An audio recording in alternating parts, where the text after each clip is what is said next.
Ethanol ಮಿಶ್ರಿತ petrol E20 ಅಂತ ಏನು ನಾವು ಕರಿತೀವಿ, ಈ ಕುರಿತಂತೆ ಪರವಿರೋಧ ಚರ್ಚೆಗಳಾಗ್ತಾ ಇವೆ. ಒಂದು ಕಡೆಯಲ್ಲಿ ನಮ್ಮ ದೇಶದಲ್ಲಿ ಇದನ್ನು ವಿರೋಧಿಸುವಂಥ ಕೆಲಸಗಳು ಕೂಡ ಆಗ್ತಾ ಇವೆ. ವಿರೋಧ ಯಾಕೆ ಹಾಗಾದರೆ? ಬ್ರೆಜಿಲ್ನಲ್ಲಿ ಯೂಸ್ ಮಾಡ್ತಾ ಇದ್ದಾರೆ ಇದನ್ನೇ, ಅಲ್ಲಿ E30 ಇದೆ, ಅಮೆರಿಕದಲ್ಲೂ ಕೂಡ ಇದರ ಬಳಕೆ ಆಗ್ತಾ ಇದೆ, ಥೈಲ್ಯಾಂಡ್ನಲ್ಲೂ ಕೂಡ ಬಳಕೆ ಆಗ್ತಾ ಇದೆ. ಹೀಗೆ ಬೇರೆ ಬೇರೆ ದೇಶಗಳು ಈ ಎಥನಾಲ್ ಮಿಶ್ರಿತ ಪೆಟ್ರೋಲನ್ನು ಬಳಕೆ ಮಾಡ್ತಾ ಇರುವಂಥ ಈ ಸಂದರ್ಭದಲ್ಲಿ ನಮ್ಮ ದೇಶದಲ್ಲಿ ಈ E20 ಬಳಕೆ ಆದರೆ ತಪ್ಪೇನು, ಅದರಿಂದ ಪ್ರಾಬ್ಲಮ್ಗಳೇನು, ಸದ್ಯಕ್ಕೆ ಇರುವಂಥ ಪ್ರಶ್ನೆಗಳಿವು. ರಾಮು ಅವ್ರನ್ನ ಮಾತನಾಡಿಸ್ತಾ ಹೋಗೋಣ. ರಾಮು ಅವರೇ, ನಾನು ಆಗಲೂ ಕೂಡ ಈ ಪ್ರಶ್ನೆಯನ್ನು ಕೇಳಿದೆ. ನನ್ನ ಹತ್ರ ಒಂದು ಹಳೆಯ ವೆಹಿಕಲ್ ಇದೆ ಅಂತ ಹೇಳಿದರೆ ಅದಕ್ಕೆ ಪರ್ಯಾಯ ಮಾರ್ಗವಾಗಿ ಬೇರೆ ಇಂಧನಗಳ ಅವಶ್ಯಕತೆ ಇರಬೇಕಾಗತ್ತೆ. ಎಲ್ಲ ಪೆಟ್ರೋಲ್ ಬಂಕ್ಗಳಲ್ಲೂ ಕೂಡ ಈ ಎಥನಾಲ್ ಮಿಶ್ರಿತ ಪೆಟ್ರೋಲ್ ಸಿಕ್ಕಿದ್ರೆ ನನ್ನ ಗಾಡಿಗೆ ಹಳೆ ಪೆಟ್ರೋಲ್ ಬೇಕು ಅಂತ ಹೇಳಿದ್ರೆ ನಾನು ಏನು ಮಾಡಬೇಕು? ಒಂದು ವೇಳೆ ಹಳೆ ವೆಹಿಕಲ್ಗಳಿಗೆ ಈ ಎಥನಾಲ್ ಮಿಶ್ರಿತ ಪೆಟ್ರೋಲ್ ಹಾಕಿದ್ರೆ ಏನಾಗುತ್ತೆ ಸರ್? ಅದನ್ನೇ ನಾನು ಆಗ್ಲೇ ಹೇಳಿದ್ದು ತಮ್ಗೆ. ಈಗ ಸ್ಟಾರ್ಟ್ ಆಗಿರೋ ಪ್ರಾಡಕ್ಟ್ ಒಂದು ಸ್ವಲ್ಪ ಓಡೋದ್ಮೇಲೆ ನಮ್ಗೆ ಅದ್ರ ಬಗ್ಗೆ ಗೊತ್ತಾಗೋದು. ಹೌದು. ಆದ್ರಿಂದ ಈಗ ಮಾಡಿರೋದು ಮುಂದೆ ಓಡೋದ್ಮೇಲೆ ಹೇಗೆ ಎಂತ ಅಂತ ಗೊತ್ತಾದ್ಮೇಲೆ ಅದ್ರ ಬಗ್ಗೆ ಸ್ಪಷ್ಟನೆ ಕೊಡ್ಬೋದು. ಈಗ ನಾವು ಓಡ್ತಾ ಇರೋ ಗಾಡಿನ ಇಂಜಿನ್ ಬಿಚ್ಚಕ್ಕಾಗತ್ತಾ? ನಿಜ. ಹೊಸ ಗಾಡಿ ಇಂಜಿನ್ ಯಾರು ಬಿತ್ತಾರೆ ಸರ್? ಆದ್ರಿಂದ ಮಾನ್ಯ ಪ್ರಧಾನಿಗಳು ಕೈಗೊಂಡ ನಿರ್ಧಾರ ತುಂಬಾ ಚೆನ್ನಾಗಿದೆ. ಆದರೆ ಅದನ್ನ ನೀವು ಹೇಳ್ದಂಗೆ ಈಗ ಹೊಸ ವೆಹಿಕಲ್ ಒಬ್ಬ ಸಾಮಾನ್ಯ ಬಡವ ಒಂದು ಫ್ಯಾಮಿಲಿ ನಡೆಸಬೇಕಾದ್ರೆ ಅವನು ಹೋಗಿ ಒಂದು 25,000-30,000 ಸಂಬಳ ತಗೊಬಂದ್ರೆ ಮನೆ ಖರ್ಚು, ಅವನ್ ಖರ್ಚು ಎಲ್ಲಾ ಕಳೆದ್ರೆ ಅವ್ನು ಸಾಲ ಮಾಡಿ ಮತ್ತೆ ಜೀವನ ಮಾಡೋ ಪರಿಸ್ಥಿತಿ ಇದೆ ಇವತ್ತು. ಖಂಡಿತ. ಆದ್ರಿಂದ ಕೇಂದ್ರ ಸರ್ಕಾರ ತಾವ್ ಹೇಳ್ದಂಗೆ ಈಗ ನಾನು ಒಂದು ಫ್ಯಾಮಿಲಿ ಅರ್ಜೆಂಟ್ ಎಲ್ಲೋ ಕರ್ಕೊ ಹೋಗ್ಬೇಕು, ಮೈಲೇಜ್ ಕಮ್ಮಿ ಆಯ್ತು, ನನ್ಗೆ ಒರಿಜಿನಲ್ ಪೆಟ್ರೋಲ್ ಸಿಕ್ಕಿದ್ರೆ ಅದು ಒಂದು ಒಳ್ಳೇದಲ್ವೇ?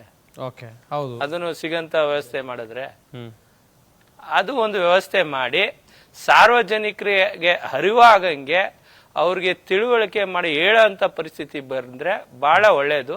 ಮತ್ತೆ ಅದ್ರ ಜೊತೆಗೆ ಈ EV ಬ್ಯಾಟ್ರಿ ಗಾಡಿಗಳು ಬರ್ತಾ ಇದೆಯಲ್ಲ, ಅದ್ರದ್ದು ಬ್ಯಾಟ್ರಿ ರೇಟೇ ತುಂಬಾ ಇದೆ. ನಿಜ. ಈಗ ಒಂದು ಗಾಡಿಗೆ 80, 100, 150 ಗಂಟೆ ಮೈಲೇಜ್ ಕೊಟ್ಟಿರ್ತಾರೆ. 75, 100 ಕೊಡಂತ ಮೈಲೇಜ್ ಗಾಡಿ ಒಂದು 75 ಓಡಿದ್ರೆ ಸ್ಲೋ ಆಗ್ಬಿಡುತ್ತೆ ಪಿಕಪ್. ಹೌದು.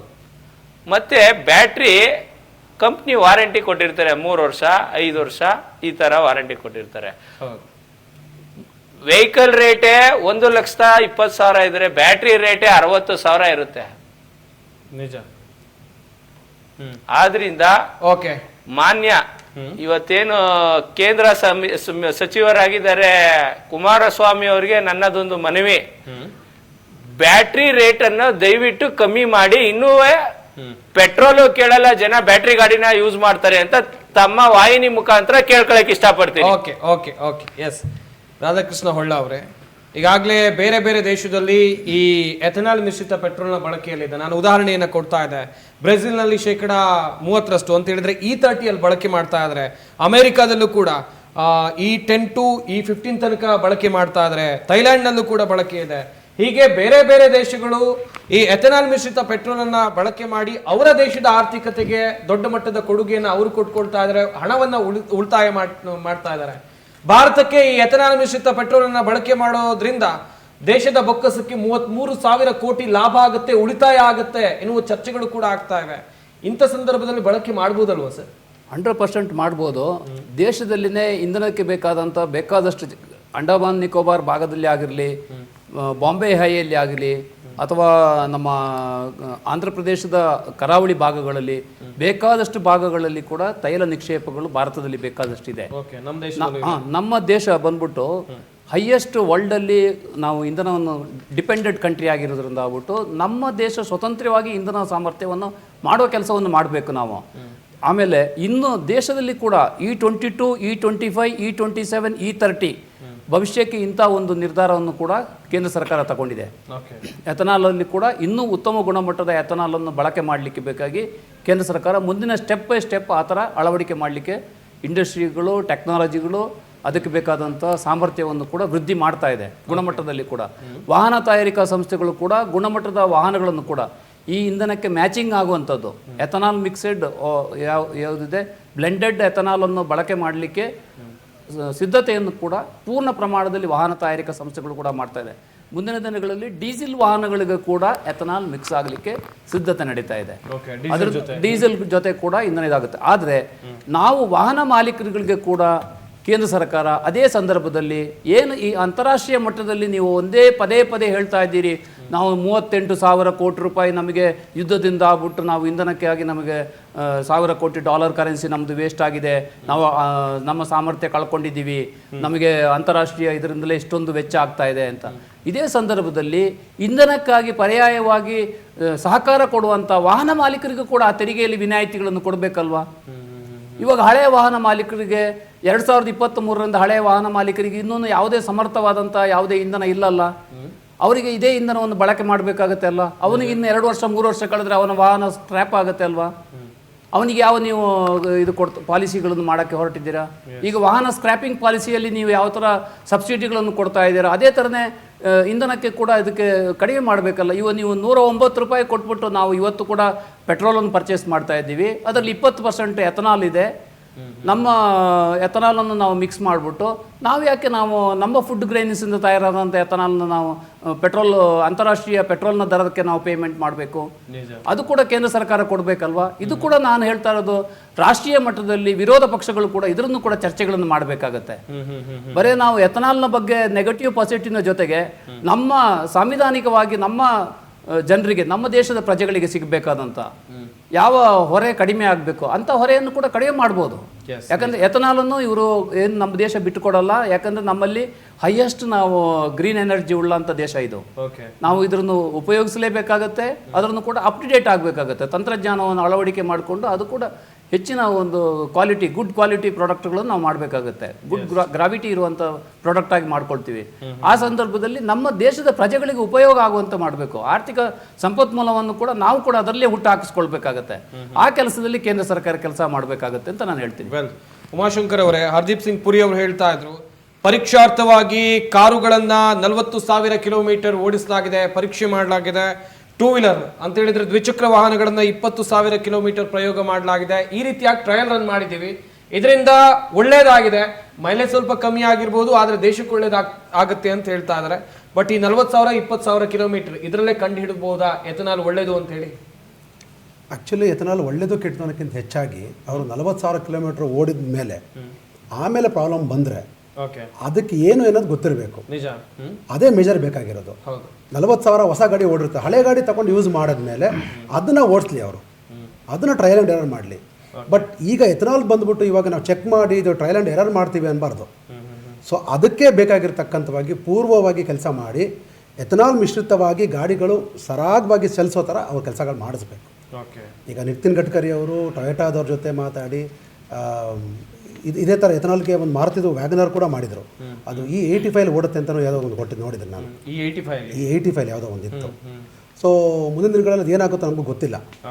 ಬಟ್ ಇವತ್ತು ಏನು ಪೆಟ್ರೋಲಿಯಂ ಮಿನಿಸ್ಟ್ರಿ ಹೇಳಿದ್ದಾರೆ, ಅವರು ಯಾವ ವೆಹಿಕಲ್ ಅಂತ ಸ್ಪೆಸಿಫೈ ಮಾಡಿಲ್ಲ ಸರ್. 40,000 ಕಿಲೋಮೀಟರ್ ಗಾಡಿ ಓಡಿಸಿದ್ದಾರೆ, ಅದು 25 ಮಾಡಲ್ಲ, 23 ಮಾಡಲ್, 20 ಮಾಡಲ್ಲ ಗೊತ್ತಿಲ್ಲ. ವೆದರ್ 20 ಮಾಡಲ್ ಗಾಡಿ 40,000 ಕಿಲೋಮೀಟರ್ ಓಡಿಸಿದ ಮೇಲೆ ಆ ಸ್ಟೇಟ್ಮೆಂಟ್ ಕೊಟ್ಟಿದ್ದಾರೆ. ಖಂಡಿತವಾಗ್ಲೂ ಇದು ಯಾವ ಥರ ಪ್ರಶ್ನೆ ಉದ್ಭವ ಆಗ್ತಾ ಇರಲಿಲ್ಲ. ಜನಕ್ಕೆ ಧೈರ್ಯ ಬರ್ತಾ ಇತ್ತು. ಹೊಸ ಗಾಡಿ 40,000 ಕಿಲೋಮೀಟರ್ ಓಡೋದ್ರಲ್ಲಿ ಏನೂ ಆಶ್ಚರ್ಯ ಇಲ್ಲ ಸರ್. ಬಟ್ ನಮ್ಮ ಒಂದು ಕಡೆಯಿಂದ ಏನು ಅಂದರೆ ಖಂಡಿತವಾಗ್ಲೂ ಮುಂದಿನ ದಿನಗಳಲ್ಲಿ ಆ ಕಂಪ್ನಿ ಅದಕ್ಕೆ ಸಪೋರ್ಟಿವ್ ಆಗಿ 40,000 4 ಲಕ್ಷ ಕಿಲೋಮೀಟರ್ ಓಡಿದ್ರೆ ಏನು ಪ್ರಾಬ್ಲಮ್ ಆಗದೆ ಥರ ಅವರು ಇಂಜಿನ್ನ ಕರೆಕ್ಟಾಗಿ ರೆಡಿ ಮಾಡಿಕೊಂಡು, ಇಂಜಿನ್ ಇರ್ಬೋದು, ಫ್ಯೂಲ್ ಟ್ಯಾಂಕ್ ಇರ್ಬೋದು, ಸೈಲೆನ್ಸರ್ ಇರ್ಬೋದು, ನಾಸಲ್ಸ್ ಇರ್ಬೋದು, ಎಲ್ಲವನ್ನು ಅವ್ರು ಅದಕ್ಕೆ ಬೇಕಾಗಿರತಕ್ಕ ಕೆಲಸ ಮ್ಯಾನುಫ್ಯಾಕ್ಚರ್ ಮಾಡಿದ್ರೆ ನಮ್ಮ ದೇಶಕ್ಕೆ ಸಮಸ್ಯೆ ಆಗದಿರೋದು ಏನು ಪ್ರಾಬ್ಲಮ್ ಇಲ್ಲ ಸರ್. ವಿರೂಪಾಕ್ಷ ಅವರೇ, ಸಮಸ್ಯೆಗಳ ವಿಚಾರವಾಗಿ ಆಗ್ಲೇ ಹೇಳ್ತಾ ಇದ್ರಿ, ನಿಮ್ಗೆ ಯಾಕೆ ವಿರೋಧ, ಈ ಎಥನಾಲ್ ಪೆಟ್ರೋಲ್ ನೀವು ಯಾಕೆ ವಿರೋಧ ಮಾಡ್ತಾ ಇದ್ರಿ ಅಂತೇಳಿ?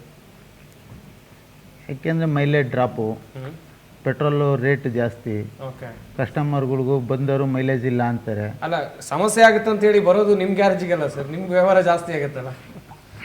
ಸಮಸ್ಯೆ ಅಂದರೆ ಅದು ಡಸ್ಟ್ ಹಿಡಿಯೋದು, ಅದೊಂದೇ ಸಮಸ್ಯೆ. ಅದರಲ್ಲಿ ಕಾರ್ಬನ್ ಕುತ್ಕೊಂತೈತೆ, ಅದೊಂದು ದಿನ ಪ್ರತಿ ಮೇಲೆ ಗೊತ್ತಾಗುತ್ತೆ ಅದ್ರದ್ದು. ನೀವೇನಾದ್ರೂ ಸಮಸ್ಯೆ ಕಂಡುಕೊಂಡಿದ್ದೀರಾ? ಈಗ ಹಳೆ ವೆಹಿಕಲ್ ಹೊಸ ವೆಹಿಕಲ್ ಏನಾದರೂ ಪ್ರಾಬ್ಲಮ್ ನೋಡಿದ್ದೀರಾ? ಹೇಗೆ ಈಗೆಲ್ಲ ಗಾಡಿಗಳು 30,000 20,000 ಕಾಲೇ ಪ್ರಾರಂಭ ಸ್ಟಾರ್ಟ್ ಆಗ್ತವೆ. ಓಕೆ. ಈಗ ಮೊನ್ನೆ ನಾನೇ ಒಂದು ಬಿಚ್ ಹಾಕ್ತೆ, 23,000 ಹೊಡಿತು ಆಕ್ಸಿಸ್ಸು. ಇಂಜಿನ್ ಮಾಡಿದ್ವಿ. ಓಕೆ. Engine problem. ಎಸ್. ಇಂಜಿನ್ಗೆಲ್ಲ ಗ್ಯಾರಂಟಿ ಇರುತ್ತಲ್ಲ ಸರ್, ವರ್ಕ್ ಆಗಲ್ವಾ ಹೇಗೆ? ಎಷ್ಟು ಕೊಡ್ತಾರೆ ಸರ್? ಶೋರೂಮ್ಗೆ ಹೋದರೆ ಮಾಡ್ತೀವಿ ಅಂತಾರೆ, ಮಾಡಿ ಕಳಿಸಲ್ಲ ಅಷ್ಟೇ. ವಾರಂಟಿ ಅಲ್ಲೇ ಸರ್ವಿಸಿಗೆ ಬಿಡಬೇಕು ಅಂತಾರೆ. ಈಗ ನೀವೆಲ್ಲೋ ಇರ್ತೀರಾ, ಅಲ್ಲಿ ರಿಪೇರಿಗೆ ಬರುತ್ತೆ, ಅಲ್ಲೇ ಸರ್ವಿಸಿಗೆ ಬಿಟ್ಟು ಬರ್ತೀರಾ, ಅಲ್ಲಿ ಶೋರೂಮ್ಗೆ ಹೋದರೆ ವಾರಂಟಿ ಕೊಡಲ್ಲ ಅಂತಾರೆ. ಓಕೆ. ಓಕೆ. ಎಸ್. ರಾಮು ಅವರೇ, ಭಾರತದ ರಸ್ತೆಗಳಲ್ಲಿ ಬೇರೆ ಬೇರೆ ಬ್ರ್ಯಾಂಡ್ನ ವಾಹನಗಳು ಓಡಾಡ್ತವೆ, ಬೇರೆ ಬೇರೆ ಕಂಪನಿಗಳ ವಾಹನಗಳು ಓಡಾಡ್ತವೆ. ಒಂದೆರಡು ಕಂಪನಿಯವರು ಆಲ್ರೆಡಿ ಹೇಳಿದ್ದಾರೆ ಈ ಎಥೆನಾಲ್ ಮಿಶ್ರಿತ ಪೆಟ್ರೋಲ್ ಇಂದ ನಮ್ಮ ವಾಹನದ ಇಂಜಿನ್ಗೆ ಏನು ಸಮಸ್ಯೆ ಇಲ್ಲ ಅಂತ ಹೇಳಿ. ಆದ್ರೆ ಬೇರೆ ವಾಹನಗಳ ಕಥೆ ಏನು ಅಂತ? ಅದೇ ರೋಡ್ಗೆ ಬಂದ್ಮೇಲೆ ಅದ್ರ ಬಂಡವಾಳ ಗೊತ್ತಾಗೋದು. ಈಗ ಅವ್ರು ಹೇಳ್ತಾರೆ, ಈಗ ಇವೆರಡು ಕಂಪ್ನಿ ಹೇಳಿದ್ದಾರೆ, ಮಿಕ್ಸ್ ಕಂಪ್ನಿಯವರೆಲ್ಲ ಹೇಳ್ಬೇಕಲ್ಲ, ನಾವು ಅದನ್ನೇ ಕಾಯ್ತಾ ಇರೋದಲ್ಲ. ಅದನ್ನ ಸ್ಪಷ್ಟನೆ ಕೊಡ್ಬೇಕಾಗಿರೋದು ಕೇಂದ್ರ ಸರ್ಕಾರ ಅಲ್ಲ. ಅದು ರೋಡ್ ಬಂದು ಓಡೋದ್ಮೇಲೆನೆ ಈಗ ನಮ್ ಸಹೋದ್ಯೋಗಿ ಹೇಳ್ತಾ ಇದ್ರು 23,000 ಇಂಜಿನ್ ಬಿಚ್ಚಿದೀವಿ ಅಂತ. ಎಲ್ಲಾ ಪ್ರಾಬ್ಲಮ್ಗೂ ಇಂಜಿನ್ ಬಿಚ್ಚಬೇಕಾಗಿರಲ್ಲ, ಇದರಿಂದಾನೇ ಪ್ರಾಬ್ಲಮ್ ಆಗಿದೆ ಅನ್ನೋದು ನಮಗೂ ಗೊತ್ತಾಗ್ಬೇಕಲ್ಲ. ಖಂಡಿತ ಖಂಡಿತ. ಆದ್ರಿಂದ ಒಂದ್ ಸ್ವಲ್ಪ ದಿನ ಓಡೋದ್ಮೇಲೆ ಇದ್ರ ಬಂಡವಾಳ ಗೊತ್ತಾಗೋದು. ಎಸ್. ಓಕೆ. ನಮಗೆ ಇದ್ರ ಬಗ್ಗೆ ಹಿಂದೆ ಮಾಹಿತಿ ಇರಲಿಲ್ಲ. ಈಗ ನಮ್ ಸಹೋದ್ಯೋಗಿಗಳು ಕೂತಿರೋರು ಹೇಳ್ತಾ ಇದ್ರು, ಇಷ್ಟು ವರ್ಷದಿಂದ 1% ಯೂಸ್ ಮಾಡ್ಕೊ ಬರ್ತಿದೀವಿ ಅಂತ. ನಮ್ಗೆ ಈಗ ತಾನೇ ಪಿಕ್ಚರ್ ಆಚೆ ಬಂದಿದ್ದು. ಖಂಡಿತ. Yes sir. ಈಗ ಉದಾಹರಣೆಗೆ ಪೆಟ್ರೋಲ್ ಬಂಕ್ಗಳಲ್ಲಿ ಡಬ್ಬಿಗಳಿಗೆ ಪೆಟ್ರೋಲೇ ಹಾಕಲ್ಲ. ಓಕೆ. ಓಕೆ. ಓಕೆ. ನಿಜ ನಿಜ. ರಾಧಾಕೃಷ್ಣ, ಅದ್ರಲ್ಲಿ ನೋಡಿದ್ರೆ ನೀರ್ ಮಿಕ್ಸ್ ಆಗಿದೆ ಅಂತೀವಿ ಈಗ ನಾವು. ಓಕೆ. ಎಸ್ ಸರ್, ಈ ಎಥೆನಾಲ್ ಮಿಶ್ರಿತ ಪೆಟ್ರೋಲ್ ವಿಚಾರಕ್ಕೆ ಬಂದಾಗ ಸಾಕಷ್ಟು ರೂಮರ್ಸ್ಗಳು ದೇಶಾದ್ಯಂತ ಹರಡಿದ್ವು. ಆ ಯೂಟ್ಯೂಬ್ ವಿಡಿಯೋಗಳಾಗಿರ್ಬೋದು, ಒಂದು ಬಾಟಲಲ್ಲಿ ಪೆಟ್ರೋಲ್ ತುಂಬಿಸ್ಕೊಂಡು ಕೆಳಗಡೆ ನೀರು ತುಂಬಿಸ್ಕೊಂಡು ಹೀಗೆ ಅನೇಕ ರೀತಿಯಲ್ಲಿ ಅದಕ್ಕೆ ನೊಣ ಮುತ್ತುತ್ತೆ, ಜೇನು ಮುತ್ತುತ್ತೆ, ಹೀಗೆ ಚರ್ಚೆಗಳು ಜೋರಾಗಿ ನಡೀತು. ಅಪಪ್ರಚಾರ ಮಾಡುವಂತ ಪ್ರಯತ್ನಗಳು ಕೂಡ ಈ ಎಥೆನಾಲ್ ವಿಚಾರದಲ್ಲಿ ಆಯ್ತು. ಬಟ್ ಉಪಯೋಗ ಅಥವಾ ಅನುಕೂಲ ಅಥವಾ ಅನಾನುಕೂಲದ ವಿಚಾರವಾಗಿ ಕ್ವಿಕ್ ಆಗಿ ಹೇಳೋದಾದ್ರೆ ಸರ್? ನಾವು ಅನುಕೂಲದ ಬಗ್ಗೆ ಚರ್ಚೆ ಮಾಡಲಿಕ್ಕೆ ಇವತ್ತು ಬಂದಿದ್ದೀವಿ ಹೊರತು ಅನಾನುಕೂಲದ ಬಗ್ಗೆ ಚರ್ಚೆ ಮಾಡಲಿಕ್ಕೆ ಬಂದಿಲ್ಲ. ಅನುಕೂಲಕರವಾದಂಥ ಇಂಧನವನ್ನು ನಾವು ದೇಶಕ್ಕೆ ಪ್ರತಿಯೊಬ್ಬರಿಗೂ ಕೊಡಬೇಕಾದ್ದು ನಮ್ಮ ದೇಶದ ಕರ್ತವ್ಯ, ಆದ್ಯ ಕರ್ತವ್ಯ.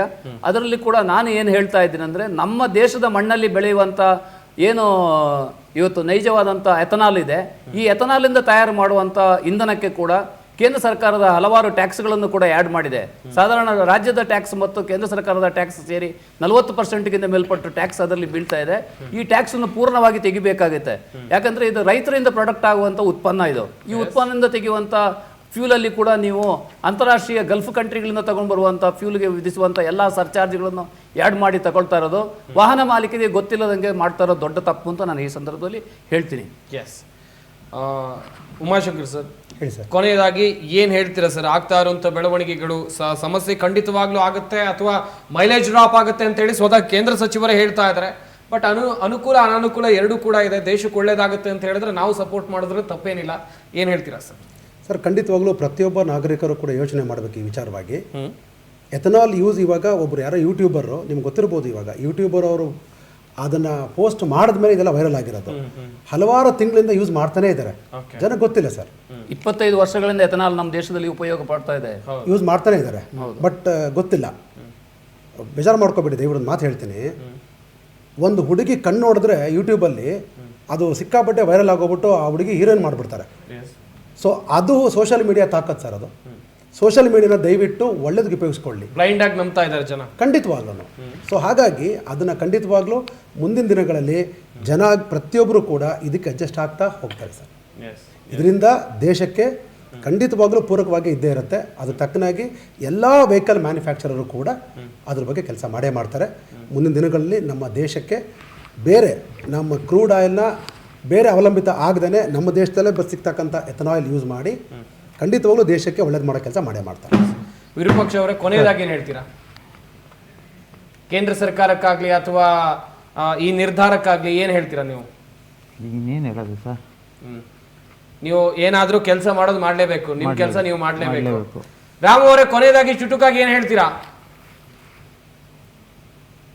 ಸರ್, ನನ್ನ ಕೊನೆಯದು ಏನಿಲ್ಲ, ಮಧ್ಯಮ ವರ್ಗ ಬಡ ವರ್ಗಕ್ಕೆ ಬರೆ ಹೇಳಿದ್ದೇನೆ.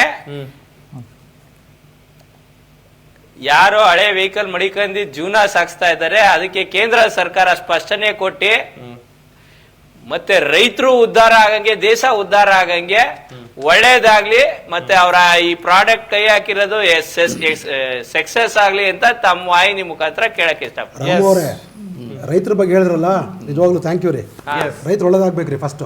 ಓಕೆ, ಗಮನಿಸಿದ್ರೆ ವೀಕ್ಷಕರೇ, ನಮ್ಮ ಈ ಚರ್ಚಾ ಕಾರ್ಯಕ್ರಮದಲ್ಲಿ ಸಾಕಷ್ಟು ವಿಚಾರಗಳ ಕುರಿತು ಚರ್ಚೆ ಆಯಿತು.